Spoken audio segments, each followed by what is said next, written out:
Nós temos aqui, hoje, a presença do palestrante Denis Misny, é diretor executivo da Fundação Lehman. Misny é advogado formado pela USP. Temos aqui que fundou e preside o Conselho do Instituto Sou da Paz, e ele trará hoje a sua palestra. Nós vamos falar um pouco nesse eixo de tendência sobre a importância, o que é a tecnologia, o que a tecnologia pode fazer para melhorar o aprendizado. Temos aqui, então, a presença do palestrante, Denis Misny. Por favor, venha à frente. Uma salva de palmas.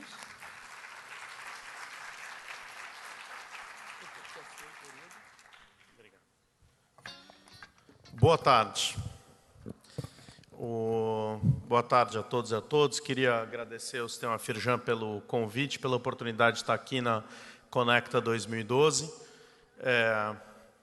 Agradecer, não sei se eu tenho que agradecer ou não, pela confiança da Firjan de me botar nessa salinha intimista, pequenininha, nesse horário bom, logo depois do almoço, com a luz bem baixinha, né?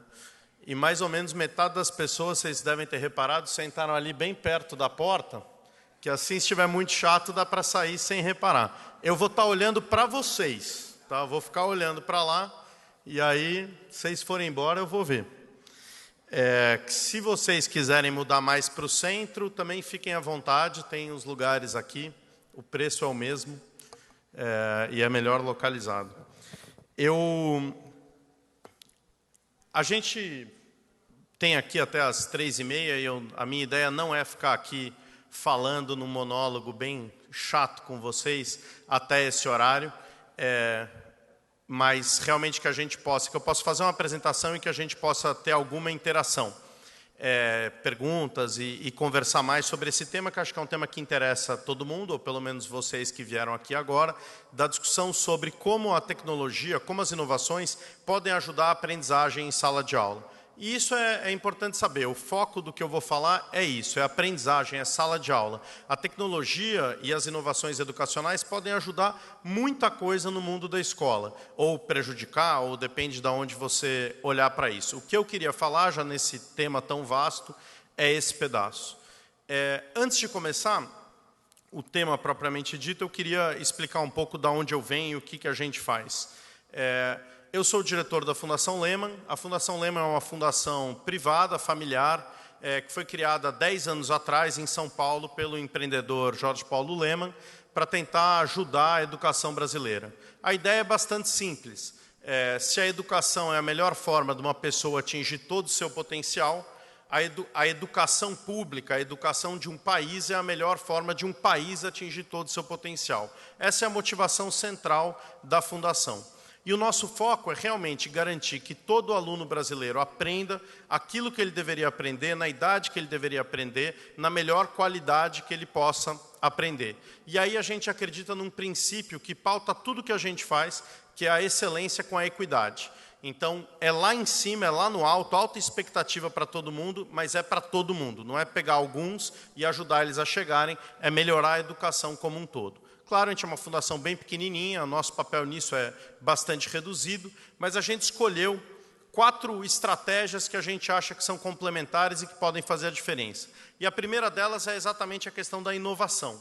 Ajudar com que o sistema educacional brasileiro, que hoje, infelizmente, está atrás de vários países desenvolvidos e até de vários países pares, que esse direito à educação dos alunos possa ser garantido também com o uso de inovações educacionais, para que a gente consiga chegar mais rápido, chegar em todo mundo e com alta qualidade. Esse é o desafio.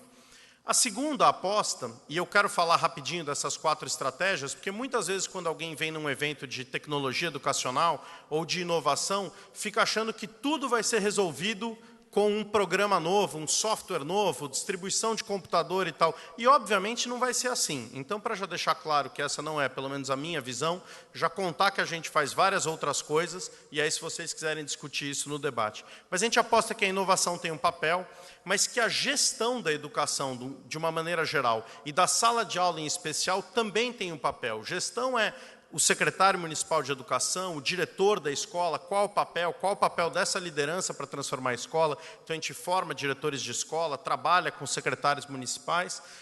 A formação do professor, principalmente para a gestão de sala de aula, para conseguir garantir que a sua aula seja bem planejada, bem desenhada, bem entregue, que todo mundo aprenda na mais alta qualidade possível. E a Fundação também aposta numa terceira estratégia, que é fazer pesquisas e apoiar pesquisas que ajudem que as decisões educacionais sejam baseadas em evidência, então que a gente não tome decisão porque mudou o partido, porque tem uma nova moda, mas ver aquilo que realmente funciona, como isso funciona e como isso pode ajudar em escala a melhorar a educação. E, por último, a gente tem um programa de talentos, de apostar em pessoas que querem transformar o Brasil e ajudar a educação dessas pessoas para que a gente tenha uma comunidade de pessoas com alta formação, altíssimo potencial e que possam ajudar nessa tarefa hercúlea aí de transformar o país. Então, a ideia central da Fundação é essa: novas ideias, melhorar a gestão para que essas ideias possam, essas e as boas que já existem, que não são inovadoras, mas que são boas, possam ser melhor geridas, chegar na sala de aula com a formação dos professores, pesquisar tudo isso, entender o que funciona, tentar levar isso para a política pública e formar um grupo de pessoas que possa levar isso para frente. Essa é a Fundação Lehman. Na área de inovação, que é o que a gente vai conversar aqui, o que eu queria falar nessa palestra, nessa conversa com você, são de cinco pontos fundamentais e discutir as tendências desses pontos, que é a questão do novo currículo, a discussão das inovações em relação ao currículo, o professor, o novo papel do professor, que ferramentas existem para os professores, quais são as tendências nesse debate, a sala de aula, a individualização, o uso do espaço, quer dizer, como é que se dá essa nova sala de aula, a questão do engajamento dos alunos, como a tecnologia pode ajudar o engajamento dos alunos, e, por último, como o uso de dados fornecidos por essa nova tecnologia pode ajudar a gestão da educação. São esses 5 pontos que eu quero passar. Por que a gente discute inovação? Por que olhar para essas coisas? Por que não ficar com o modelo que a gente já tem? A primeira questão central para saber aí é, se o nosso foco é a aprendizagem, infelizmente, o Brasil está indo mal. A gente não está indo bem. A gente está melhorando, mas muito levemente. No Brasil, se a gente pode olhar para o IDEB, para o Enem, a gente pode olhar para vários índices, mas se a gente for olhar para o essencial, que é os nossos alunos estão aprendendo o que deles é esperado, se a gente for olhar os dados da Prova Brasil e for olhar o que se espera que os alunos aprendam e como eles foram, na Prova Brasil do ano passado, 37% dos alunos do 5º ano sabiam o que deveriam saber de português. Significa que 63% não sabiam. Né? Em matemática, 22% sabiam o que deveriam... Desculpa, em matemática, 33% sabiam o que tinham que saber. Então, 37% em português, 33% em matemática. Isso no 5º ano. Se você vai para o 9º ano, a gente tem um número ainda mais grave. Dos 33% que sabiam lá, já era um número ruim, 2 crianças de cada 3 não aprenderam o que deveriam no ciclo 1, né, no ensino fundamental. No ciclo 2, a gente cai para 12%. E o mais grave é que era 10% 2 anos antes. A mudança foi praticamente nada nesse período. Então, eu estou falando de um quadro, se 12% das crianças terminam o 9º ano sabendo o que deveriam saber de matemática, e depois a gente sabe que só menos de 6% terminam o ensino médio sabendo o que deveriam saber de matemática, e a gente sabe que no meio desse caminho, mais ou menos metade das crianças vão embora da escola, a gente sabe que na prática, se a gente pegar a nossa geração agora de 17, 18, 19 anos, 3% desses jovens sabem o que era esperado deles em matemática. A gente pode discutir o que é esperado, se tem coisas que não são úteis para o dia a dia, mas 3%, sob qualquer aspecto, é um número muito baixo. E desenvolver o Brasil, aproveitar o potencial que o Brasil está oferecendo nessas condições vai ser muito difícil. Por isso que a educação hoje é o principal gargalo para o desenvolvimento do Brasil. E por isso que a gente precisa começar a pensar fora da caixa. A gente precisa começar a olhar para que outras soluções podem ser acopladas ao nosso sistema educacional para que a gente possa acelerar principalmente a questão da aprendizagem. A gente discute um monte de outras coisas na educação, mas a prova dos 9, a régua final tem que ser essa: o aluno aprendeu? Porque a gente, infelizmente, está criando uma geração que passou 10, 12 anos na escola, o pai achando que o filho estava aprendendo, o professor tentando ensinar, a escola sendo gerenciada, mas esse menino sai ali do final sem ter aprendido aquilo que deveria. E a gente precisa se debruçar nisso. É sob esse guarda-chuva que eu acho que seria importante a gente encarar o debate que a gente vai fazer, enfim, a partir de agora. E se a gente pensa o papel da inovação, também é importante pensar o seguinte: por que a inovação pode ter um papel nisso? Porque ela está revolucionando quase todas as outras áreas. A tecnologia chegou, e chegou para valer há muitos anos, em várias outras áreas, e provocou mudanças estruturais. Talvez muitos já tenham ouvido, mas tem sempre a historinha de que você falar, pegar um médico, né, do século XVIII, você congelou ele no século XVIII, você abre hoje, descongela ele agora e põe numa sala de cirurgia, esse médico vai olhar em volta e vai falar assim, nossa, não tem a menor ideia do que está acontecendo aqui. Se você pegar um professor do século XVIII, congelar ele no meio de uma aula e descongelar ele agora, na imensa maioria das escolas brasileiras, ele vai continuar a aula de onde ele parou. Os alunos estavam sentados nas mesmas cadeiras, talvez a roupa é diferente, talvez ele estranhou, porque tem mais alunos de outras, né? A sala de aula é mais diversa, o modelo é mais diverso, mas o jeito de ensinar é muito parecido. Só que esses alunos não existem no vácuo. Os alunos estão mudando e a vida deles está impactada, as crianças, as famílias estão impactadas cada vez mais por tecnologia, por outras formas. A capacidade de atenção, o interesse, a motivação vem de outras coisas, o acesso a conhecimento mudou, não vem só do professor em sala de aula, não vem só do pai e da mãe, vem de múltiplas fontes, e aprender a navegar nesse novo universo e usar ele a favor da educação é o que a tecnologia educacional tem que nos ajudar, ou pode nos ajudar a fazer. Então já não é tanto como era talvez 20 anos atrás, ou 15 anos atrás, quando os pioneiros começaram a falar mais desse debate, uma questão de será que é bom, será que é ruim? Isso vai acontecer. O nosso aluno já foi impactado. Como é que a gente vai fazer para tomar a frente disso e usar isso em favor da melhor qualidade da aprendizagem? Então, a primeira coisa que eu acho que é importante discutir, por que a espinha dorsal, na nossa opinião, lá na Fundação e de várias pessoas que debatem educação, por que a espinha dorsal da educação é a questão do currículo? E aí a primeira questão é a seguinte: o Brasil não tem um currículo. A gente não tem um currículo como deveria ser, claro, detalhado, que diga claramente para o aluno, para o pai, para o professor, o que é esperado que o filho dele aprenda ao final daquele semestre ou ao final daquele ano. Esse currículo não tem que ser enciclopédico, ao contrário, o que a gente tem visto, as escolas que mais adotam essas inovações, ou países que estão mais abertos, é um currículo mais enxuto, é um currículo mais contemporâneo, com coisas, então tem uma certa seleção do que fica e do que sai, do que a gente tradicionalmente escolheu aprender. Ele é um currículo mais atraente, porque ele é mais próximo da realidade do aluno, ele permite, hoje, a tecnologia te oferece maneiras de se engajar com esse currículo de outra natureza, que não é só a natureza, vamos dizer, do que a gente tem à nossa disposição hoje.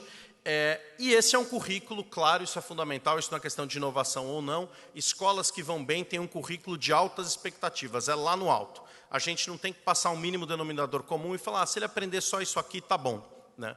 E o que a inovação está fazendo, talvez, ou está colocando de oportunidades para esse debate do currículo? Um debate é, se eu tenho mais jeitos de ensinar e se eu tenho mais maneiras, eu posso estar menos preso à linearidade de cada uma das disciplinas. Eu preciso saber o que o aluno precisa aprender. Mas a minha maneira de trabalhar, baseada em projetos, que já existe há muito tempo, mas que agora ganha um novo fôlego, a minha maneira de trabalhar interdisciplinariedade, de poder promover encontros entre alunos, outras formas de aprendizagem, hoje são mais fáceis. Então, nesse mundo onde as coisas são mais fluidas, mais soltas, tem muitos provedores de conteúdo, tem muita informação vindo de todos os lados, o currículo não é que ele ganha menos importância, ele ganha mais importância, porque ele que vai ser o mapa.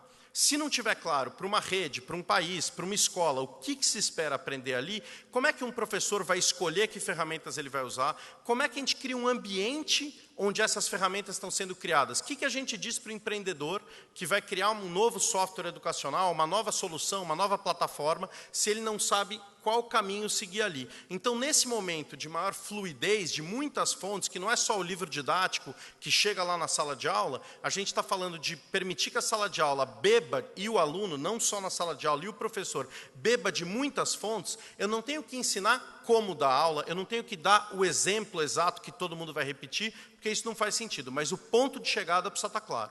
E isso vai organizar o sistema. E a gente está vendo isso nos Estados Unidos agora. Para quem acompanha o debate, os Estados Unidos, muita gente critica comparar experiências com os Estados Unidos ou olhar para os Estados Unidos no mundo da educação, mas o fato é que os Estados Unidos têm um cenário bastante parecido com o nosso, né, entre aspas.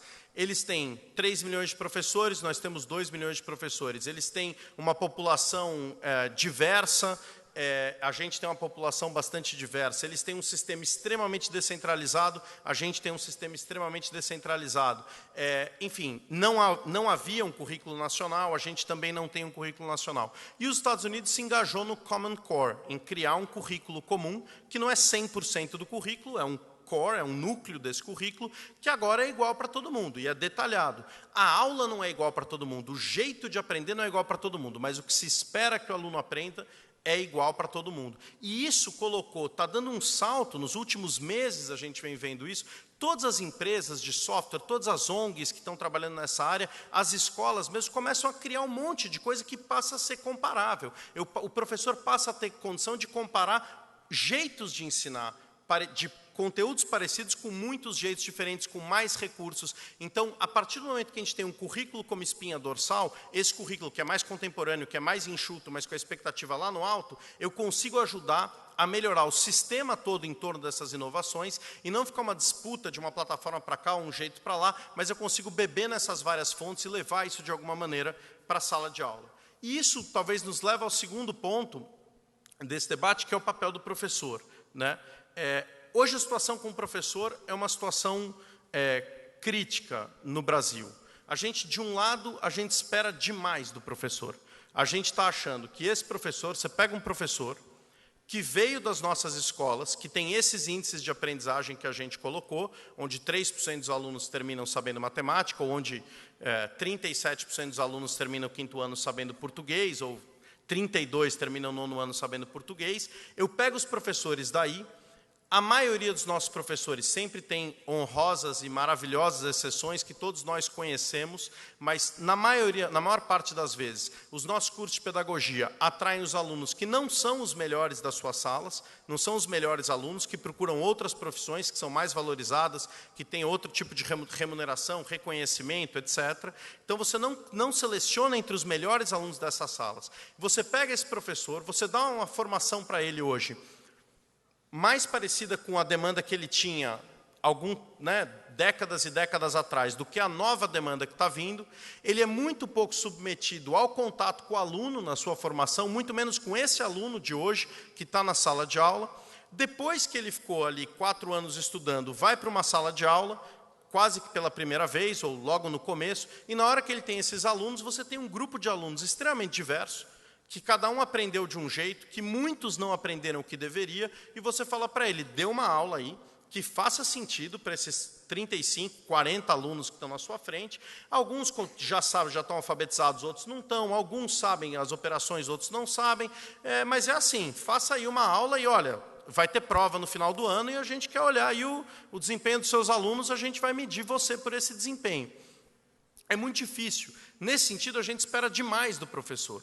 E a gente tem um modelo de formação dissociado do que é a prática, e a gente não tem um modelo de formação continuada, formação profissional, que dê conta desses novos desafios, porque muitas vezes ela é feita da mesma maneira que a formação básica, distante da realidade, mais teórica do que prática. E um sistema de pouquíssimo feedback, onde o professor está na sala de aula, e a sala de aula é dele, legal, ele tem autonomia, por outro lado, não tem ninguém olhando, o diretor da escola não participa disso, na maioria das vezes ele é um síndico, ele cuida da escola, mas ele não interfere na discussão, o coordenador pedagógico às vezes observa uma aula, dá um feedback, mas não é a regra. Então, nesse sentido, a gente está depositando muita expectativa em cima do professor, que é impossível cumprir.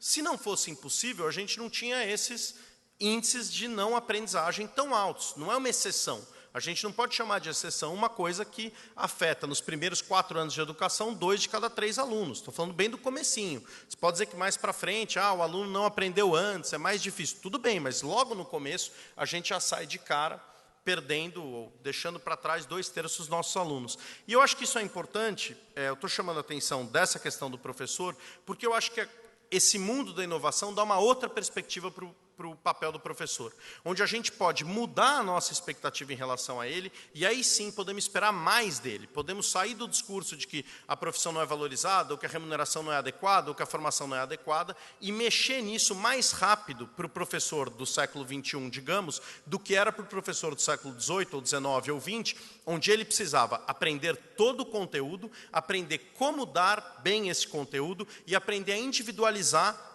como ensinar esse conteúdo de uma maneira que cada um pudesse aprender. Isso a tecnologia mexeu. Como? A primeira coisa é que você tem acesso a conteúdo de qualidade. Pode ser as videoaulas, pode ser o material, aqui tem a Educopédia, tem o Khan Academy, que a Fundação trouxe para o Brasil, a Fundação Lehman trouxe para o Brasil, você tem N sites que tem videoaulas. Não é só videoaula, você tem games educacionais, você tem uma série de maneiras de acessar conteúdos de alta qualidade que podem ajudar o professor a não depender só dele o domínio do conhecimento. Mais do que isso, além dele poder conhecer esse conteúdo em alta qualidade, ele pode conhecer como dar essa aula de várias maneiras, porque esses recursos permitem que um aluno que aprenda melhor com vídeo, outro que aprenda melhor com texto, outro que aprenda melhor com game, outro que aprenda melhor, enfim, com fazer mais exercícios, o outro que aprende melhor só lendo mais passivamente, esses conteúdos hoje estão à disposição. E tem uma série, a gente pode entrar no debate, quais são esses softwares, quais são essas ferramentas, mas elas existem. Isso do ponto de vista do conteúdo. Do ponto de vista das formas de ensinar também. Uma das coisas mais bacanas que a gente tem visto no nosso trabalho na área de inovação são as ferramentas colaborativas de professores, de troca de plano de aula, de troca de... Né, como que você está lidando? Então, você tem desde plataformas pagas, como o Teachers Pay Teachers, lá nos Estados Unidos, não sei quem conhece. O Teachers Pay Teachers é um site que falou o seguinte, está cheio de professor que monta excelentes planos de aula, ou planos até de um semestre inteiro, ou de uma disciplina toda. Por que esse professor não pode colocar isso na internet? E um outro professor que queira usar, ele vai lá e paga R$1, lá tudo assim, $1, $2, para usar esse material. Isso, de uma maneira, permite essa troca entre os professores. Esses planos de aula, conforme a pessoa, um outro professor usa, ele vai lá e dá uma nota. Ele fala, pô, gostei, 3 estrelas, 4 estrelas, 5 estrelas, como vários sites colaborativos da internet. Outros professores estão interessados naquele ponto, vão lá e falam, pô, será que essa aula não é mais legal? E se você está tendo uma aula bacana, você vai lá, faz o upload da sua aula, e essa aula está lá disponível, do plano de aula, né, para outros usarem. Bom, acabou de sair esse negócio é relativamente novo, acabou de sair outro dia a matéria de um primeiro professor que atingiu $1 milhão de receita que ele ganhou vendendo plano de aula nos Estados Unidos para outros professores. O que a gente descobriu com isso? Além que dá para ficar rico sendo professor de escola pública, pelo menos lá nos Estados Unidos, o que é claro que é um caso, é isolado, e não é esse o objetivo da ferramenta, mas o que é interessante é o seguinte, muita ferramenta de colaboração entre professores cresce muito rápido, o professor viraliza muito, talvez porque ele se sente isolado dentro da sala de aula, e muitos aqui são professores devem saber bem melhor do que eu de por que isso acontece, mas a vontade de poder se corresponder, de poder ver se o seu plano de aula é bom ou não, essa é uma coisa. Além desse site que eu estou dando exemplo, que é pago, você tem N outros que são gratuitos, em que você vai lá e coloca N planos de aula, jeitos diferentes de dar aula, e o professor pode usar essa ferramenta. Então, não só ter um acesso de conteúdo para ele, direto para o seu aluno, mas também aprender a planejar a sua aula, ou planejar uma melhor aula, ou colaborar com outros professores, com outros pares. Essa também é uma ferramenta que a tecnologia tem oferecido, e tem sites, esse falei, Teachers Pay Teachers, LearnZillion, é um outro site de aulas e de ferramentas de aula, que juntou 200 professores de escolas muito boas, da rede pública americana, mas muito boas. Esses 200 professores ficaram trabalhando igual louco, vários dias, lá meio numa maratona, produzindo planos de aula, baseado naquele currículo que eu falei, que já existe, que é uma linha dorsal, colocando isso disponível e deixando que os professores aprendessem a partir dali e passassem a poder usar isso no seu dia a dia. A outra coisa que a tecnologia aparece é o componente social, é o componente do acesso a outros professores e outras redes de professores. E não só o acesso a professores professores para conversar e tal, mas hoje você tem ferramentas onde você pode filmar a sua aula, subir a sua aula e ter outras pessoas comentando, ou comparar a sua aula filmada com protocolos de aula para poder saber, essa aula você engajou seus alunos, você teve a postura adequada, você falou, isso parece bem, isso é muito comum na medicina, a gente já viu, isso é comum em aulas de alta tecnologia, com simuladores, com coisas, você pode se ver filmado, hoje ficou muito barato se filmar, né, com qualquer celular, e não só você pode se ver, e alguém, um coordenador pedagógico, alguém pode ajudar a formação, mas você também pode colocar isso em plataformas, claro, se você quiser, e ter, seja o apoio de outros, seja comparar com boas aulas ou com boas coisas. Então, basicamente, o que eu acho que muda, duas coisas mudam para o professor com a tecnologia. A primeira é que você potencializa, você joga essa sala de aula ali isolada no mundo e você permite conectar com uma série de outras ferramentas, formas, acesso, etc. A outra coisa que muda é que a gente muda a nossa perspectiva do professor. Aquele professor que eu descrevi no começo, que é a imensa maioria dos nossos professores hoje, esse que chega lá com uma formação que não é ideal, que dá aula numa estrutura que não é ideal, com uma remuneração que não é ideal, e que tem lá alunos que vieram de backgrounds muito distintos, que aprenderam coisas distintas, e é dito para ele, parabéns, boa sorte, vai lá, ensina seus alunos, e olha, você vai ter toda a autonomia, da porta para dentro da sala é você, né? Esse professor é o que vamos dizer, a analogia seria o seguinte, esse é aquele one-man show, né? One-man band, aquele cara que tem que bater bumbo, tocar, fazer o teclado, tocar gaita, tudo pendurado nele, e ele tem que resolver. O professor do futuro, que já é presente em alguns lugares e vai ser presente aqui também, é o professor maestro, é o professor que está ali, mas ele maestro mesmo, como a ideia mesmo do mestre e do maestro, é alguém que está olhando e fala assim, agora eu preciso um pouco do teclado, né? Então eu pego isso de uma determinada. Agora eu vou precisar do sopro, eu vou precisar das cordas, eu vou precisar, e eu tenho uma gama de ferramentas, eu tenho uma infinidade, uma orquestra sinfônica de acessos e dados e coisas que podem me ajudar, ferramentas, muitas delas gratuitas, a imensa maioria delas gratuita, porque essa é uma outra tendência, a tecnologia educacional, como regra, é gratuita, né? É assim que ela está entrando no mundo, porque a internet é assim, a forma de receber dinheiro é de outra natureza, raramente ela é pelo professor pagar ou o aluno ter que pagar, alguém outro vai pagar essa conta, e isso permite transformar esse papel do professor, e talvez seja essa tendência do professor daqui para frente, com esse tipo de recurso que ele vai poder contar. Mas em que sala de aula esse professor vai dar aula?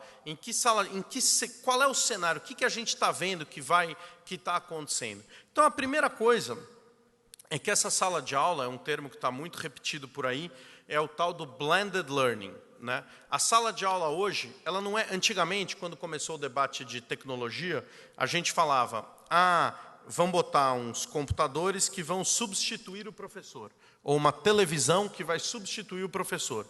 Isso, na minha opinião, não existe, não merece grande consideração. Acho que não é isso que a gente vai discutir. Mas hoje, cada vez mais, a gente fala de um uso misto. A sala de aula é uma aula que é liderada por esse maestro, mas que conta com outras tecnologias, é blended, é misturada. Ela é misturada com outras coisas. O que isso oferece? O que isso muda na sala de aula? Revoluciona a rotina dessa sala de aula. A ideia de que eu vou para a escola para ver um professor, uma professora, falar por 50 minutos ou por 1 hora, várias vezes, depois me dar uma prova, e aí saber se eu aprendi ou não aprendi lá na frente, isso não é a realidade das escolas inovadoras. Nas escolas inovadoras, a gente vai ter um dia a dia que vai misturar essa presença do professor com o uso de ferramentas. Num laboratório, dentro da sala de aula, cada um no seu computador, com múltiplos modos de instrução, né? A gente faz, eu vou mostrar se der tempo, um videozinho rápido do projeto. O Khan Academy é um dos softwares mais badalados de tecnologia educacional, que começou de um indiano americano nos Estados Unidos, faz alguns anos, e a Fundação traduziu para o português e está aplicando hoje em 44 salas de aula de escolas públicas de São Paulo e Santo André. A gente tem as crianças. E aí cada criança trabalha no seu netbook, poderia ser no seu tablet, etc. O professor deu a aula, depois a criança vai lá e pode fazer os exercícios ali nesse software, pode assistir vídeos de pontos que ele não entendeu. O que isso muda? O que esse jeito blended muda a sala de aula? A primeira coisa é que eu posso individualizar a aprendizagem de verdade. Às vezes, quando a gente vai nesse debate de diferenciação pedagógica, ou individualização da aprendizagem, personalização da aprendizagem, o pessoal fala, mas a pedagogia já fala disso há muito tempo. Uma boa aula é uma aula que faz sentido para cada aluno. Tudo bem, a gente pode falar disso em teoria há muito tempo, mas não é fácil fazer isso. Não é fácil dar uma aula para cada um. Com pouco tempo de aula, uma aula que muitas vezes começa atrasada, que é interrompida, com pouco tempo de aula que a gente tem no Brasil em geral, de presença na escola, etc. Então, como é que a gente pode fazer isso efetivamente acontecer? Começa que, na hora que eu tenho um ambiente misturado, um ambiente blended, eu posso, pelo uso de tablets, de computadores, de celular, do que for, eu posso que cada aluno trabalhe no seu ritmo. Nesse modelo que a gente usa, que é um modelo, que é o modelo da Khan Academy, cada aluno tem o seu login, ele vai fazendo, ele vai progredindo na sua velocidade. O exercício, ele é corrigido imediatamente. O professor não tem que ficar corrigindo lição de casa metade do seu tempo, ou pensando em criar exercícios. Tem uma infinidade de exercícios disponíveis para esses alunos fazerem. O exercício corrige na hora. Não só o exercício corrige na hora, mas o aluno, se ele começa a fazer um padrão de erro, o próprio sistema fala para ele, você não quer assistir um videozinho aqui de 5 minutos sobre esse erro que você está fazendo, que faz sentido para você? O professor não consegue fazer isso em 50 minutos, 1h30, 2 horas de aula, para 35, 40 pessoas diferentes. É impossível.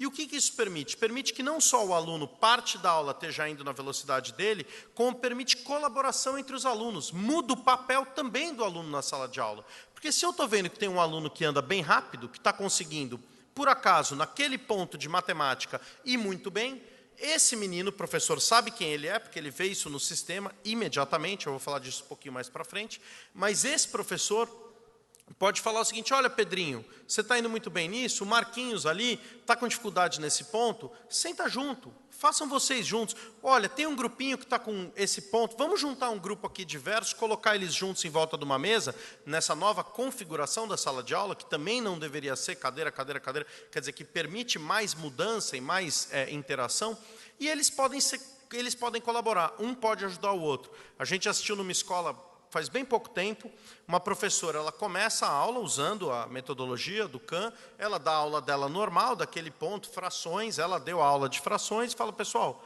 abram seus computadores e vão trabalhando de onde vocês estão. E aí ela faz um joguinho rápido no começo da aula. Quem já resolveu fração 1? Ah, tal. Quem resolveu fração 2? Como lá o software está organizado, né?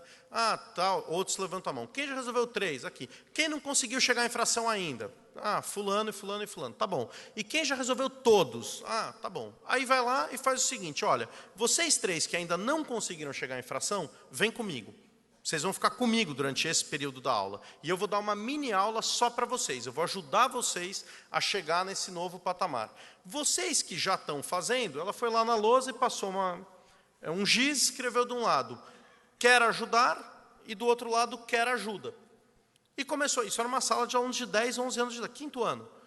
Quem olha, vai lá na lousa, pessoal, e escreve quem pode ajudar em fração 1, em fração 2, em fração 3. E quem quer ajuda nessas áreas. Isso já muda a dinâmica de um jeito. A lousa, o giz, isso não é tecnologia. Pensar em como dividir essa aula e tal, isso não é tecnologia. Isso é boa formação do professor. É ele saber usar os recursos. Mas a tecnologia permite que ele saiba onde cada um está, deixe cada um ir no seu ritmo, não desengaje o aluno. A aula fica pouco interessante para o aluno que não chegou nesse ponto e para o aluno que já passou desse ponto. Sobra pouca gente ali no meio que está realmente aproveitando aquela aula. Então, a nova sala de aula é uma sala de aula muito mais individualizada.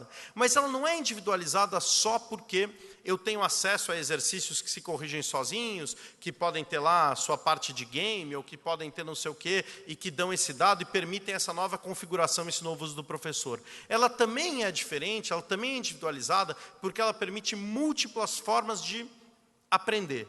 Tem de ensinar e de aprender. tem um projeto muito bacana, enfim, também, todos os exemplos que eu vou dar são dos Estados Unidos, me critiquem se quiserem no final e eu me defendo. Mas é onde a gente tem visto a maioria das inovações nessa área. Mas tem um projeto em escolas públicas ali de Nova York, que agora cresceu para outros estados, onde o aluno chega lá na classe e a sala de aula é uma sala de aula enorme, que eram 6 salas de aula que quebraram os muros, ficou uma salona inteira, e cada dia, o aluno tem 6 jeitos dele aprender. Ele pode aprender numa aula normal, um professor dando aula para 20 ou 30 alunos, ele pode aprender sozinho no seu computador, num software, ele pode aprender em pequenos grupos, pequenos grupos com um professor ali com esse pequeno grupo, ele pode aprender com um tutor online, ele entra ali com um fone e ele dialoga com esse tutor, e assim por diante. E cada dia, no final do dia, ele faz uma provinha, lá 4 exercícios, responde rapidinho no tablet ou no negócio, essa informação vai ali, né, volta para o sistema, e ele fala, legal, o Carlinhos ou a Joana aprendem melhor este ponto em grupo, pequenos grupos. Fulano aprende bem numa aula tradicional, o outro aprende bem sozinho no computador. Puxa, esse ponto ele aprendeu bem sozinho no computador, mas esse outro ele precisa de um grupo. Você vai descobrindo isso muito rápido. E essa é outra característica da inovação, que é das novas tecnologias disponíveis. Você não precisa esperar uma prova bimestral, ou uma prova semestral, ou uma prova anual, para descobrir se aquele seu aluno está aprendendo ou não. Claro que o bom professor sabe isso no dia a dia, mas essa não é a regra. A regra não é ser capaz de acompanhar cada um dos seus alunos e aprender. Agora, o sistema, a tecnologia, dá mais essa ferramenta. Então, isso é uma outra coisa. Essa sala de aula, então, é blended, tem múltiplas formas de aprender, é individualizada, coloca o aluno num novo lugar, onde ele não só aprende, mas ele também pode ensinar um colega, um grupo. É uma sala de aula muito mais fluida, inclusive em termos de espaço. Você não precisa mais estar preso numa matéria ou numa sala de aula. E amanhã vai estar aqui o professor Pacheco, que vai falar muito disso, e que não necessariamente vai concordar com tudo que eu falei antes, mas nesse ponto acho que sim, que enfim, a sala de aula ela não precisa mais estar tão separada, tão individualizada por uma coisa que é o ano que o menino nasceu. Ela vai poder estar organizada, os grupos, as formas de interação podem estar muito mais organizadas por que ponto eu estou aprendendo, por interesses comuns, por jeito comuns de aprender e assim por diante. Então, essa é uma característica, talvez, desse ponto da sala de aula. O quarto ponto, que também é o penúltimo, que é uma boa notícia, o quarto ponto que eu acho que vale a pena discutir é o potencial das novas tecnologias ajudarem no engajamento dos alunos. Esse é um problema clássico para todo mundo que está lidando com educação.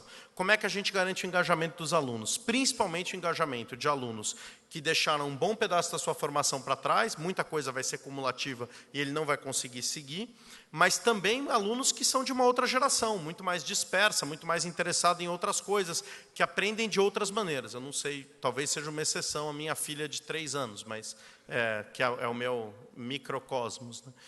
Para poder aprender isso. Mas o nível, a quantidade de coisas que se faz ao mesmo tempo, o jeito que você brinca e tal, é diferente. E como é que você consegue? E aí entra talvez a principal, e amanhã também o Luciano Meira vai estar aqui, pode falar disso muito melhor do que eu, mas uma primeira tendência que tem crescido muito é a questão dos games. E game, o pessoal fala assim, game não é uma lógica de você pegar uma coisa meio chata, que é chata, e aí colocar um negócio de dar pontinho no final e chamar isso de game. Game é mudar mesmo o jeito de dar essa aula. O game é superar um desafio, conseguir atingir um novo patamar, é você descobrir. O exemplo, para quem não conhece a história, o exemplo mais impressionante que eu ouvi falar do papel dos games na educação é uma história recente. Você tem um problema para sintetizar uma certa proteína, um problema na medicina super importante, e os cientistas há 13 anos estavam pesquisando formas de como sintetizar essa proteína importante para um processo do DNA, não sei o quê, e estavam lá, enfim, gente super capacitada. E aí eles se juntaram com um professor da Universidade de Washington, que é um especialista em games, e falou o seguinte, olha, cria um game Será que dá para criar um game que ajude a gente a lidar com esses desafios? A gente está travado nesse ponto. Será que mexendo na lógica, e aí não só você pode ajudar a resolver um problema de outra maneira, atacar um problema com uma outra tecnologia, mas você pode fazer milhares de pessoas atuarem ao mesmo tempo nesse game e irem se ajudando nas suas respostas. Bom, o resumo da ópera é que em 14 dias eles solucionaram, sintetizaram a proteína que não tinha sido conseguido resolver em 13 anos de pesquisa antes disso. E hoje tem muita gente testando isso, tem muita gente fazendo isso aqui no Brasil, fora do Brasil, mas testando realmente o potencial dessa entrada de games para valer no universo educacional, já que a maioria dos adolescentes e jovens jogam, gostam de jogar, estão ligados nessa linguagem, e isso pode ser usado. Tem muito debate sobre isso, mas, de fato, é uma questão de engajamento muito poderosa. O pouco que a gente vê nos softwares que a gente testa lá na Fundação, nas escolas, com o pouco do componente de engajamento por ganhar medalhinhas, ganhar não sei o quê, só isso já gera uma outra lógica dentro da sala de aula. A outra coisa do engajamento é que a tecnologia, que tem cada vez mais aparecido, ainda muito menos do que as outras coisas, mas a gente começa a ver, é a história do aprendizado social mesmo. O aprendizado, quer dizer, o aluno também ter condições de gravar um videozinho para ensinar os outros colegas da idade dele, do jeito dele, como ele aprendeu aquele conceito. A gente sabe que ensinar um conceito é um ótimo jeito de aprender, mas tem um monte. Como é que você lida aquilo que você está aprendendo na escola e joga na sua rede social ou aonde você está ligado, e como é que isso pode penetrar esse universo onde os jovens, ou os alunos, as crianças, adolescentes, jovens, passam a maior parte do seu tempo de qualquer maneira. Isso talvez hoje é diferente, enfim, em estratos sociais, cada vez menos, né?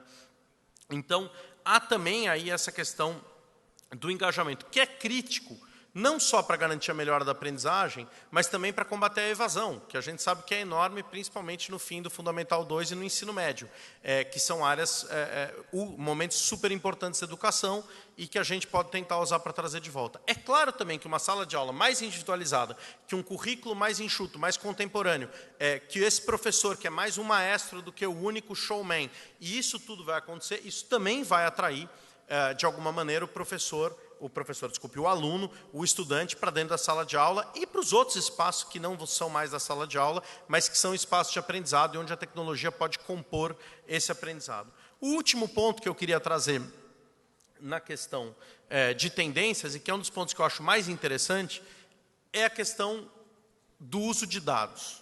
Tudo isso, o fato de eu não fazer exercício num caderno, que a matéria eu não copio da lousa, que a minha aula pode estar...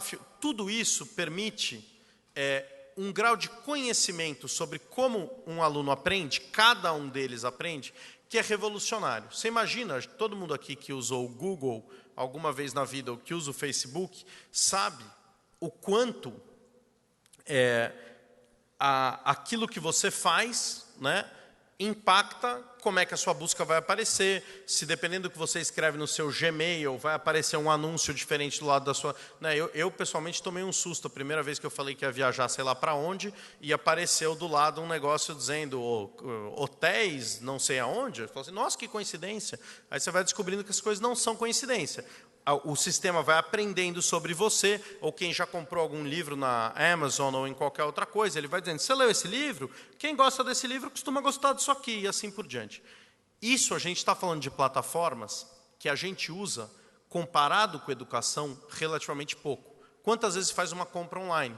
Quantas vezes você posta uma coisa no Facebook? Tem gente que posta milhões, mas a maioria das pessoas usa de vez em quando. Quantas vezes você procura uma coisa no Google? A gente está falando de algumas entradas por dia, talvez, algumas por semana ou por mês em outros sites. E com esses, né, entry points, com esses pontos de contato com você, essas ferramentas já são capazes de saber bastante e acertar bastante sobre o que você vai querer na frente. Agora, você imagina isso com educação.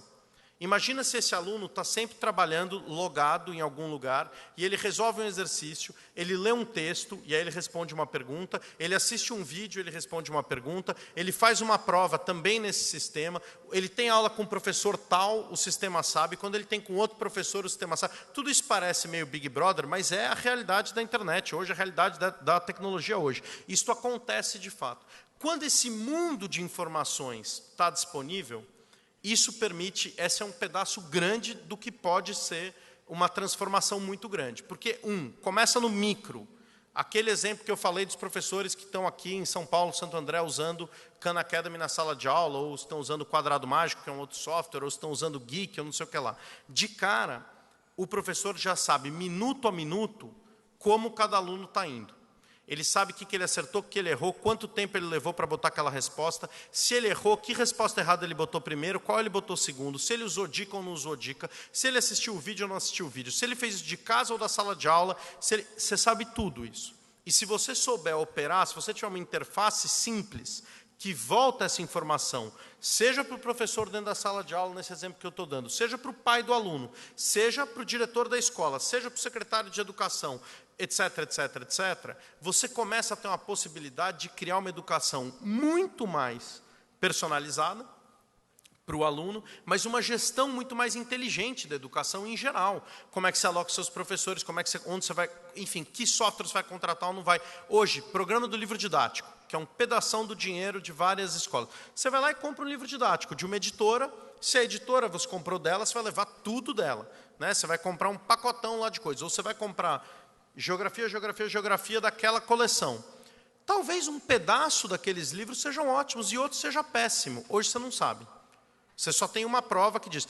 No livro didático de Depois da Manhã, não é do futuro, que já existe em alguns lugares, é diferente. O cara está ali ele aprendeu geografia daquele jeito, funcionou para ele, maravilha. É aí que ele vai aprender. Se ele aprendeu de outro jeito, com uma outra coisa, e aquele outro pedaço funciona melhor, amanhã o diretor da escola, o secretário ou até o professor podem montar o seu mosaico de usos, e aquilo pode ter a cara daquele aluno. Ele pode aprender daquele jeito que faz mais sentido para ele. E é muito difícil imaginar que numa mesma série, com centenas de crianças, todos aprendam do mesmo jeito, com o mesmo material. Não vai ser assim. Então a tecnologia permite isso. Esses dados, esse uso de dados é uma das maiores tendências que está vindo aí. E aí 3 coisas. A adaptividade, isso que eu falei, de poder virar, e não só para o sistema, mas para o aluno em si. Conforme ele vai respondendo, o próprio sistema pode sugerir coisas para ele mais interessantes, que tenham a ver com o jeito que ele aprende, que estejam no nível que ele está e assim por diante. A questão do professor, como eu falei, de voltar a informação para mexer na sala de aula, mas também tem o outro lado. Esse mundo de informação coloca a educação no mundo do Big Data, que é esse grande também que está acontecendo em todas as áreas, que é esse fluxo gigantesco de informação, que se tiver gente trabalhando em cima disso, como se trabalha em outras áreas, pode inventar novas ferramentas e novas propostas para a educação, que vão ser muito mais ligadas à realidade do aluno em sala de aula, do que elas são hoje. Uma das tendências que a gente pode também afirmar, se a gente seguir essas 5 que eu estava falando, é que o papel do estudante, o papel do aluno muda muito. Porque só no jeito da gente poder aprender como ele aprende, ele já ganha uma voz nesse sistema, um protagonismo no sistema, em vez de ser meia dúzia de pessoas que decidem o que ele vai, de alguma maneira, o que a gente está dizendo é o seguinte, o próprio aluno, pelas respostas que ele dá, não numa lógica hippie, vamos lá, os alunos agora vão... Não, mas no dia a dia dele, da maneira que ele responde, da maneira que ele interage, da maneira que ele usa as ferramentas que estão disponíveis, ele que vai estar dizendo como é que a próxima ferramenta vai ser, como é que o jeito dele vai ser, numa lógica de conteúdo que foi determinada, que faz sentido, etc., e assim por diante. Então, enfim, currículo, professor, sala de aula, engajamento e gestão dos dados, né, o uso de dados na informação, são essas 5 tendências ou 5 questões que eu queria abordar e discutir aqui com vocês. Tem muitas outras, também é muito novo, tem muita coisa que está mudando toda hora, mas a gente vai aprender. Eu queria fechar e poder ter um tempo para as perguntas com a seguinte questão. Quer dizer, eu acho que por muito tempo a gente ficou num debate entre assim, a tecnologia vai resolver todos os nossos problemas, e tecnologia, por muito tempo, era igual hardware, era computador, um computador por aluno, o tablet, o não sei o que lá. Então isso parecia uma magia, a gente discutia muito o hardware, e aí tinha as pessoas que falavam, ele vai resolver tudo, o professor não importa, o não sei o que, ele vai resolver. Aí fizeram um monte de estudos e falaram, pô, isso aqui não funcionou. Não é muito surpreendente. E aí tinha um outro debate que era assim, não, então, se você acredita, ou você acredita no computador vai resolver tudo, ou você acredita na escola como ela é hoje. Eu acho que esses dois debates estão equivocados, essas duas visões. O que a gente precisa agora é uma outra visão, que leve a gente deixar, e o Brasil tem uma oportunidade. Essa mudança tecnológica pela qual a educação está passando, que pode ser um tsunami na educação, vai ter mais mudança na educação, provavelmente, nos próximos 10 anos do que a gente teve nos últimos 300, 500, sei lá quanto. Isso vai acontecer, porque foi assim com todas as outras áreas, e a gente está vendo, esse negócio está chegando, está provocando, está incomodando. Estamos aqui num evento desse tamanho, discutindo isso, e tem vários outros discutindo isso. Isso chegar é uma ótima oportunidade para o Brasil. E para romper com essa ideia, o hardware, a infraestrutura, que tem um outro painel discutindo aqui, são fundamentais, a gente não tem que ficar contra isso, mas eles são meio. É a discussão do caderno, do lápis, da carteira. É importante discutir qual é o modelo, etc. Precisa disso, isso precisa chegar. A possibilidade de você atuar num negócio, num device qualquer, um tablet, um celular, um computador individual, que você possa fazer, é muito importante. E deveria chegar, o preço está caindo dramaticamente, o preço de conexão também. Então, conexão e hardware é importante, mas não é isso que vai ser determinante. O que vai ser determinante é como é que eu vou conduzir essa mudança que está vindo nas escolas brasileiras em alta escala. E isso depende de uma curadoria, depende de eu escolher, da gente acordar como sociedade, o que a gente quer que os nossos alunos aprendam, que isso esteja claro para todo mundo, de eu criar um ambiente que favoreça a criação de softwares e ideias e inovação, e esse ambiente de inovação nas salas de aula, que eu mude a formação do professor para que ele seja realmente esse maestro, para que ele seja realmente quem vai conduzir isso e que ele aprenda essas novas tecnologias, e para que eu crie um ambiente onde realmente os dados, o que vem dessa tecnologia, seja usado para fazer a máquina girar cada vez melhor, cada vez mais azeitada. É isso que a gente precisa. Se a gente for nesse caminho, tem uma chance muito grande de a gente poder parar de usar aqueles números que eu usei no começo, ou de ficar falando que o Brasil é o 57º no PISA, ou que é o 53º em tal outra área do PISA, e assim por diante. A gente vai poder começar a ver esse país, que é um país que adota tecnologia com muita velocidade, a resistência é cada vez menor, não só porque a tecnologia está mais no dia a dia de todos, e também do professor e também dos alunos, mas também porque a tecnologia ficou mais simples. Antigamente, o pessoal falava, o professor resiste à tecnologia. Resistia quando a tecnologia era C2 //, não sei o que lá, você tinha que programar, você tinha que fazer. Hoje é tudo, o mundo da tecnologia, é o mundo da Apple, é isso que vai virar, é intuitivo, né, eu falo, voltando à minha filha de 3 anos, ela não é uma gênia, porque ela sabe mexer no claro que eu acho que ela é uma gênia, eu posso mostrar fotos também, se vocês quiserem. Mas ela não é uma gênia porque ela sabe mexer no iPad. Gênio é o Steve Jobs, que criou um iPad que uma criança de 3 anos é capaz de intuitivamente saber mexer. Então, essa ideia de que a barreira vai estar no ser humano, no professor, no não sei o quê, a gente não está vendo isso nos nossos projetos concretos, no dia a dia, todo dia, com tecnologia em sala de aula. O que a gente vê é o contrário. A gente vê o seguinte, na hora que se percebe que isso é uma ferramenta que vem ajudar o aprendizado dos alunos, que vai tornar a sala de aula mais engajada, que vai dar mais recursos para esse professor, que vai deixar ele mais, aumentar o repertório desse professor e deixar ele mais à vontade ali na frente nesse seu novo papel, a adoção dessa tecnologia e desses experimentos é cada vez maior. Enfim, então, isso é o que eu queria dizer.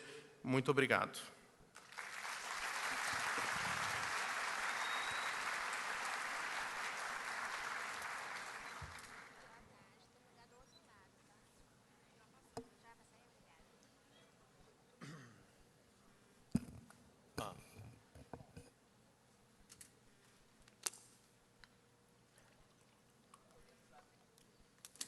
Vou ter que ir.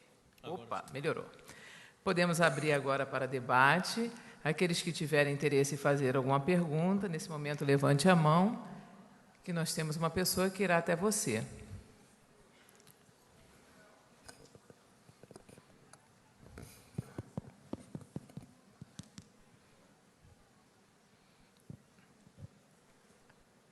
Você pode manter a mão levantada, querida, aquele senhor ali. Alô, alô. Eu sou professora do município. Eu gostei muito da palestra, mas eu senti falta Eu estou procurando você, desculpa. Eu também não estou achando. Ah, sim.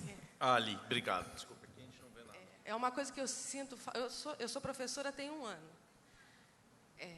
mas eu acho que falta o retorno, porque se dá importância nesse processo, no processo de aprendizado, a experiência do professor em sala de aula.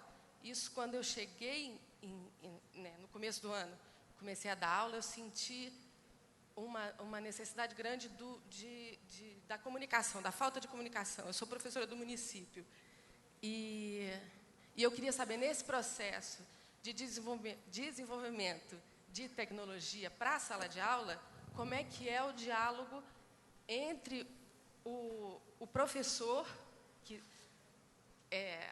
que usa os recursos que tem e se existe esse questionamento assim, quais as necessidades do professor em sala de aula, quais as dificuldades que ele enfrenta e como se pode melhorar isso para o professor como profissional. Vou respondendo aqui? Por favor. Tá. Então, acho ótima a pergunta. Acho que esse é um ponto central, que é muito mais fácil de resolver hoje do que era antes da tecnologia. Quer dizer, a primeira coisa é a tecnologia aprende com o seu uso. E o professor, desse jeito que eu estava falando no final, a partir do uso que você faz dela, a gente vai vendo se ela funciona ou não.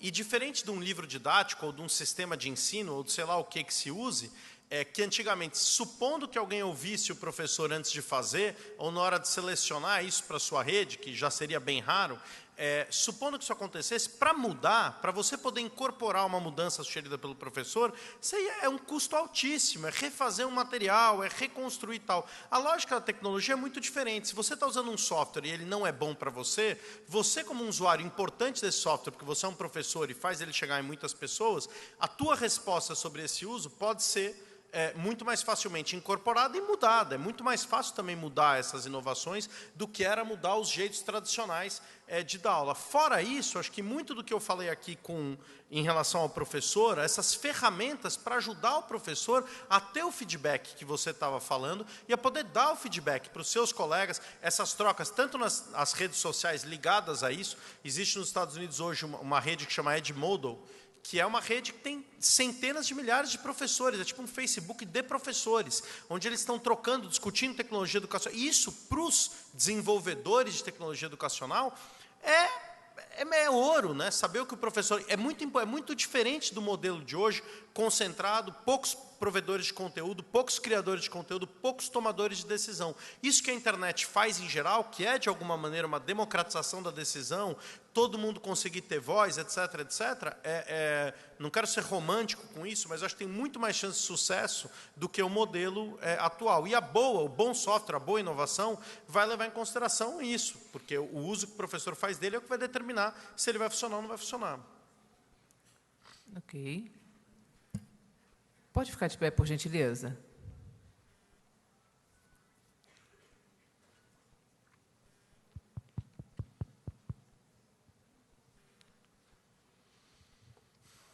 Antônio Luiz, Colégio Bezerra de Araújo. Eu gostaria de responder um pouco à colega esse isolamento que ela sente. Há uns 10 anos, quando eu me senti assim, nós passamos a dar aula junto, na mesma sala. Professor de História, Geografia e Redação e Arte. Então, e no final se terminava com a redação, que começava a aula seguinte com a redação. Dá trabalho e precisa de recursos, porque a escola teria que pagar mais tempo aula e, normalmente, as escolas têm dificuldade. Mas é possível. Quando você falou uma coisa aí, professor, vem à mente um negócio que a gente lê muito e encontra muito pouco, que é a interdisciplinaridade. A possibilidade de mais pessoas trabalharem junto, que eu acho que um pouco da ausência que ela sente, que eu acho que a tecnologia pode ajudar bastante, que é o tal de quebrar os muros da escola e chegar até em casa. Então, a interdisciplinaridade, eu tenho sentido uma possibilidade de fazer com esse aparato tecnológico. Eu só queria te perguntar um negócio, que você falou ali durante a tua palestra no final, é um link patrocinado ao contrário. Quando você fala de centralizar naquele aluno, quer dizer, trazer a ele, à medida que ele vai trabalhando, e vir aquela informação, é um link patrocinado o contrário. Não é nem ao contrário, é a lógica natural mesmo, é a mesma do link, só que a diferença é que, se o link patrocinado, se você estiver pensando nisso como assim, o que aparece para mim, quando eu procuro uma coisa no Google, é diferente do que aparece para você, como a primeira tarefa, isso Isso que aparece para mim, se eu sou um aluno, se a minha escola adotou essas tecnologias, estamos aqui daqui a 5 anos, daqui a 10 anos, isso está no dia a dia, tem gente usando isso agora, né, no ensino superior e algumas escolas também. Você começa a poder, o sistema aprende com você. E o sistema não troca de aula a cada 50 minutos, o sistema no ano seguinte está lá. Não é, né? Essa informação que a gente tem hoje, a informação que uma escola tem sobre um aluno, quando você pega uma turma nova, o que o professor do ano anterior é capaz de passar para você, infelizmente, na prática, é muito pouco. É um diário ali escrito, olha, essa é a nota que ele tirou, esse é o comportamento dele, na melhor hipótese. Só que o que a gente aprende durante um ano com um aluno é muito mais do que isso. Mas para conseguir ter tempo, sistematizar e passar, acaba não acontecendo. A tecnologia faz isso, sem nenhum esforço. Então, o importante é o seguinte, dessas duas conversas, muita gente que chega para falar de tecnologia, fala de tecnologia como uma coisa que uniformiza, que deixa tudo igual, que vai lá, todo mundo vai ver a mesma coisa. É o contrário. A fase que a gente está, esse mundo da internet, a fase que a gente está agora, é a fase da superindividualização, eu consigo fazer uma experiência. Então, várias das coisas que a gente sempre quis fazer na educação, são possíveis de ser feitas mais fácil. Por exemplo, a interdisciplinariedade também. Eu consigo dar a chance desse... Eu não preciso ter um professor, saber todos os conteúdos para poder usar os... Não, eu consigo ter também ferramentas que vão ajudando essa conversa a acontecer. Né? Projetos colaborativos, uma sala diferente, uma composição diferente. Então, eu preciso da tecnologia para fazer isso? Não. Mas você é um herói. Você é uma exceção, você é uma história que todo mundo ouve falar, aquela escola que consegue fazer não sei o quê. Com a tecnologia, o que ganha chance? A possibilidade de escalar, de depender menos, um pouquinho menos de cada um, do desejo e do super empenho. Começa a ter umas coisas que vão se tornando mais mainstream, mais corrente, não contracorrente. Eu acho que é isso, mas por isso que a curadoria é importante. Porque se a gente não escolher certo, a gente vai pegar o que é ruim na educação e fazer escalável e rápido e etc. Mas se a gente escolher bem, eu acho que a gente tem a condição de fazer as pessoas têm medo de usar esse termo, mas é uma revolução. A gente pode fazer uma revolução, mas tem que escolher direito, tem que pegar direito, tem que ter esses princípios que são caros à educação, que são importantes para a aprendizagem, chegando em sala de aula, em escala, alta qualidade, alta expectativa lá no alto para todo mundo. Se a gente pensa por conceito, se comunica por conceito e constrói conhecimento por conceito, se a gente, ao longo da aprendizagem do aluno, vier à tona esses conceitos, os seus erros e acertos, o professor tem uma chance extraordinária de poder colaborar nisso aí. Né? Acho que tem uns produtos aqui na frente que não estão sendo vistos, mas não querem influenciar. Só ninguém que está perto da porta, você não pega de ninguém de lá, porque eles não estavam... Aquela ali de... não quero me responsabilizar. Boa tarde. Meu nome é Elaine, eu sou professora da rede estadual e da rede municipal de Cabo Frio. Queria dar as boas-vindas para a colega que está começando agora, né, que ela falou. Eu tenho 10 anos de Estado já. E eu queria falar uma coisa. A gente tem, você falou aí sobre essa troca de conteúdos. A gente tem já aqui no Brasil um link, que é o portal do professor, né, do MEC, que a gente tem ali um montão de planos de estudo, coisas já prontas para a gente aplicar e coisas maravilhosas. A gente tem os sites Educarede, Brasil Escola, que a gente pode também ali beber daquelas fontes ali e trabalhar. Né? Eu sou professora de língua portuguesa. E, infelizmente, o que eu vejo é o seguinte, eu tenho formação em tecnologia educacional, fiz pós-graduação pela PUC, e, assim, a gente vê que a gente tem um monte de coisa na mão para trabalhar, mas a gente não tem infraestrutura para isso. No município de Cabo Frio, eu trabalho num laboratório de informática, e, nesse laboratório, a gente tem um equipamento do Proinfo, que foi instalado em 2008, e até hoje não foi instalado um ar-condicionado na minha sala. A gente não tem conexão com a internet de boa qualidade, a conexão é péssima. Então, a gente esbarra com essas dificuldades. Né? A gente quer trabalhar um blog, quer trabalhar um site na sala de aula com os alunos. Os meus alunos da rede estadual, muitos deles têm tablet, têm computador que entra na internet e tal. A gente poderia estar desenvolvendo um trabalho melhor, mas não tem uma conexão de internet boa. A gente não tem suporte Eu estava aqui, até escrevi isso, a sua palestra tinha que ser ouvida pelos políticos, né, pelos governadores, pelos prefeitos, que não viabilizam isso para a gente. Porque a dificuldade que eu tenho hoje não é de acesso, não é de aprender a mexer no software, não é de aprender, pensar em novas tecnologias, pensar em adaptar isso na sala de aula. Existe uma lei aqui no Rio de Janeiro que ainda proíbe o uso de telefone celular na sala de aula. Então, quer dizer, a gente esbarra com um monte de politicagem que atrapalha a vida da gente. Entendeu? Eu concordo integralmente. Assim, a gente tem um problema. Conexão e infraestrutura é um problema. O nosso maior problema na fundação, a gente brinca, a gente está com a barriga no balcão, a gente está fazendo, trabalhando as tecnologias de sala de aula. Não estou falando, né, em teoria aqui. A maior dificuldade que a gente tem, mas assim, incomparavelmente maior do que qualquer outra coisa, é conexão. Então, isso porque a gente põe os computadores e põe a conexão. Quer dizer, a gente investe, não espera ninguém investir, porque ainda estamos testando, etc. Não é o ideal. E isso é uma dificuldade. Então, qual que é a boa notícia, eu acho? A boa notícia é que o preço desse negócio está caindo numa velocidade, né? O aparelho, quer dizer, os tablets do Mac estavam falando em R$200 cada tablet. Agora já saiu que na Índia estão comprando tablet por acho que $27, sei lá, $21. Esse negócio vai despencar. Esse negócio vai ficar muito barato. Essa é a vantagem de entrar no mundo da tecnologia. Esse é um mundo que barateia todo ano. E conexão também. Fazer conexão vai ser cada vez mais barato. O que a gente precisa para aproveitar essa boa notícia? Criar pressão. A gente precisa mostrar que o gargalo para a adoção dessas tecnologias e da mudança não vem do professor na sala de aula, não vem do pai do aluno, e vem da falta dessa estrutura, da falta de um currículo claro, da falta dessa curadoria. É isso que a gente precisa pedir, brigar. Eu acho que vai acontecer, eu acho que tem gente aberta, a gente tem exemplos. Aqui mesmo na cidade do Rio tem um certo entusiasmo grande fazendo coisas nessa área, outras prefeituras também. Dá para ir, eu acho que dá para fazer, eu sou otimista convicto, mas eu acho que a gente tem que fazer essa pressão também, mostrar que isso pode fazer diferença. E daqui a pouco os próprios alunos vão fazer essa pressão com certeza, porque eles vão ter acesso, né? Já estão tendo acesso, vão ter cada vez mais. Alô.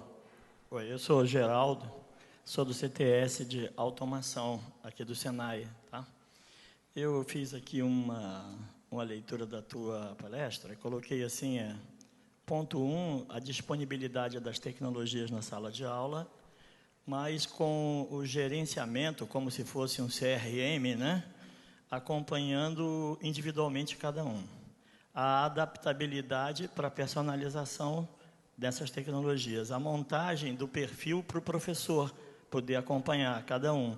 E o acompanhamento, que aí é individualizado, já que você individualizou e adaptou cada tecnologia, você poder fazer com que o conceito exigido lá no currículo possa ser colocado como ok, esse aluno já atingiu esse conceito, né? Isso individualmente, né? Sem seguir como a gente faz numa aula, em cada ponto de cada aula, né? Agora, eu tenho uma crítica, que eu já sou velho, né?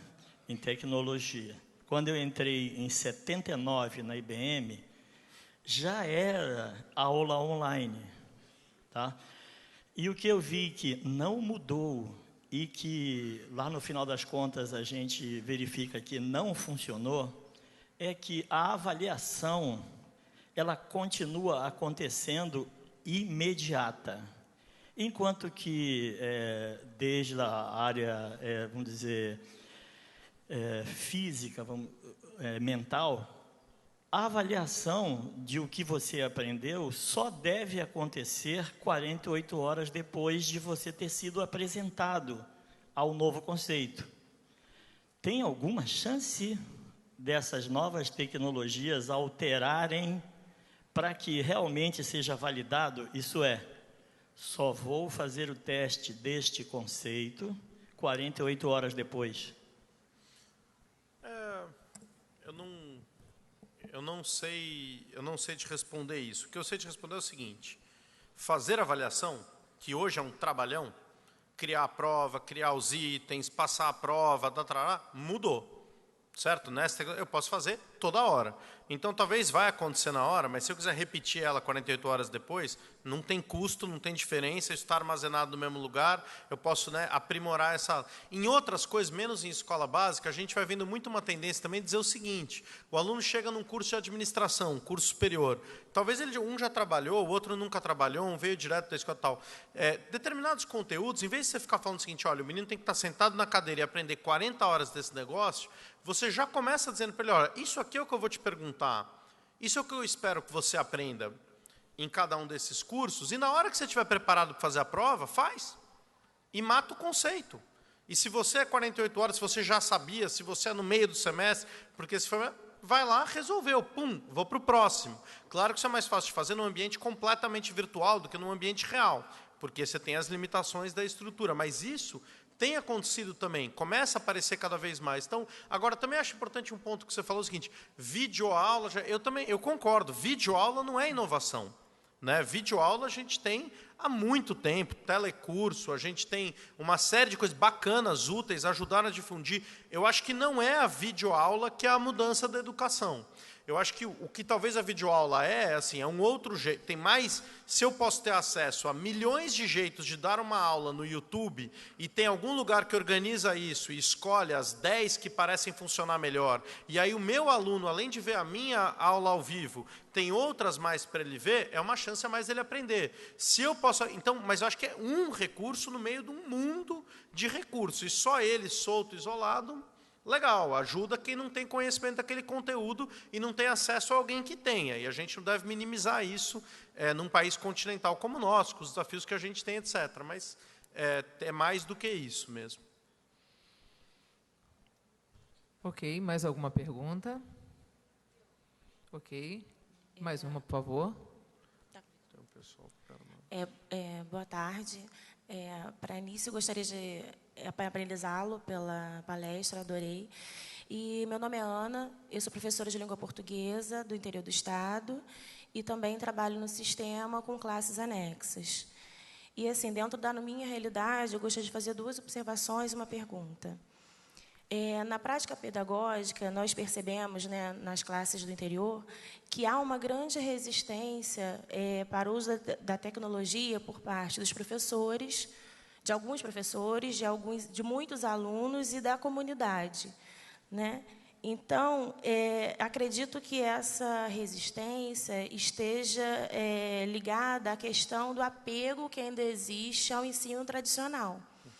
Então, minha pergunta seria, nessa perspectiva, né, onde os alunos e a comunidade e alguns professores ainda estão muito apegados ao ensino tradicional, como introduzir as tecnologias como instrumentos educacionais, uma vez que há essa grande resistência.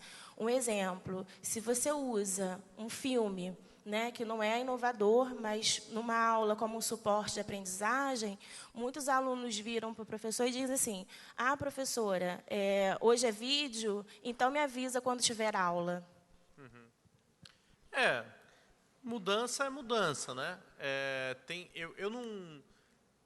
Eu acho que, assim, primeiro depende do que você for usar, como está no dia a dia. O que eu acho é o seguinte, o fato de haver resistência não é razão para abrir mão de tentar superar essa resistência. Primeiro porque o uso de tecnologia, como eu falei, está no dia a dia das pessoas, da imensa maioria das pessoas, vai estar cada vez mais. A gente já está entrando, né, daqui a alguns anos, chegam na escola os primeiros alunos da geração que o pessoal chama do Born Digital, né, que já nasceu digital. Esse cara já nasceu num mundo em que a gente vai ter que estar preocupado em ensinar ele a escrever com a mão, porque ele já vai estar digitando muito antes de estar aprendendo a escrever, e assim por diante.